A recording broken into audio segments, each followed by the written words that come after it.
So বন্ধুরা আবারও হাজির হয়েছি নতুন একটা ভিডিও নিয়ে। আপনারা দেখতে পাচ্ছেন আমি ট্রেনের মাধ্যমে দাঁড়িয়ে আছি। সিট অনেক দূরে যেতে পারছি না মানুষের ধাক্কাধাক্কির জন্য। যখন মানুষ নেমে যাবে তখন ঠিকই সিটে বসে যাব, সে পর্যন্ত দাঁড়িয়ে কথা বলতে হচ্ছে। আপনারা দেখতে পাচ্ছেন অনেক মানুষ সেখানে দাঁড়িয়ে আছে, আমিও সেখানে দাঁড়িয়ে আছি। আর দাঁড়ানো ছাড়া কোনো পথ নেই। সিট কেটেও সিটে যেতে পারছি না, এতটা জ্যাম। আমি আজকে বুঝতে পারছি না কেন জ্যাম। যেটা ধারণা করেছি সেটাও হতে পারে। সেটা হচ্ছে গিয়ে আজকে 16 ডিসেম্বরের ছুটিতে অনেকেই বাড়িতে এসেছিল, যার জন্য হয়তো এত জ্যাম। সবাই ট্রেনে যাচ্ছে, না হলে অন্যান্য দিনে এতটা জ্যাম থাকে না।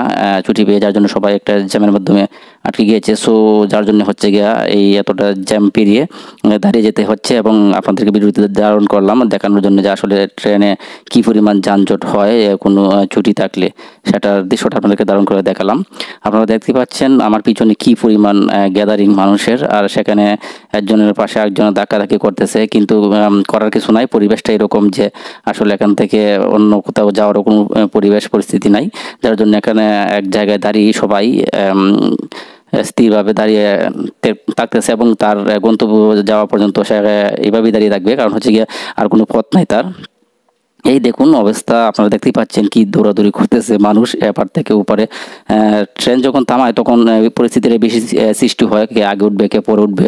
ধাক্কাধাক্কি, বিশাল ধাক্কাধাক্কি। আপনারা দেখতেই পাচ্ছেন এতটা ধাক্কাধাক্কি যে কার আগে কে উঠবে, কাকে ফেলে কে উঠবে, এইরকম একটা পরিস্থিতি কম্পিটিশনের মতো সৃষ্টি হয়ে গেছে। যার জন্য মানুষ দৌড়ে উঠতেছে, আর এত জ্যাম যেখানে আসলে দম পালানোর মতো কোনো ব্যবস্থা নেই।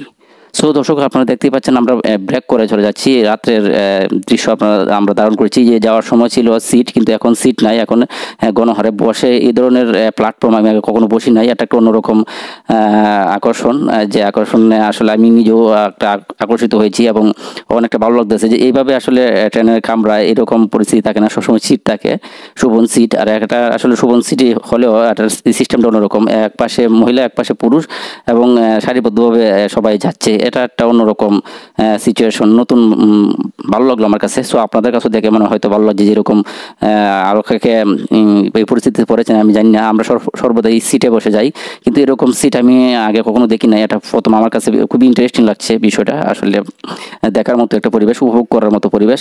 এক সাইডে দুই সাইডই মানুষ, এক সাইডে মহিলা এক সাইডে পুরুষ, অবশ্যই মিশ্রণ আছে, তারপরেও সারিবদ্ধভাবে সবাই যাচ্ছে। আর রাতের বেলা দেখতেই পাচ্ছেন সিনারিটা কি সুন্দর, দেখেন সবাই বসছে ট্রেনের ভিতরে। প্ল্যাটফর্মটা একটু অন্যরকম, দুই সাইডে মানুষ, কিন্তু অন্যান্য ট্রেনের মাধ্যমে এরকম একটা প্ল্যাটফর্ম থাকে না, সবাই চেয়ারের মধ্যে বসে যায় আর অন্যরকম একটা সিচুয়েশন তৈরি হয়। আর এখন যেটা দেখতে পাচ্ছেন এটা একটা অন্যরকম সিচুয়েশন, দুই পাশে মানুষ, মধ্য দিয়ে ফাঁকা, অনেকটা সুন্দর একটা প্ল্যাটফর্মের একটা বগির মাধ্যমে আমরা বসে আছি। সো অত্যন্ত সুন্দর দৃশ্য, আপনারা দেখে অনেকটাই মনোমুগ্ধকর হবে। এরকম বগিতে কে কে বসে গেছেন, এরকম সিটে কে কে বসে গেছেন কমেন্টে জানাবেন। আসলে একটা সুন্দর দৃশ্য দেখে নিজেরও ভালো লাগলো।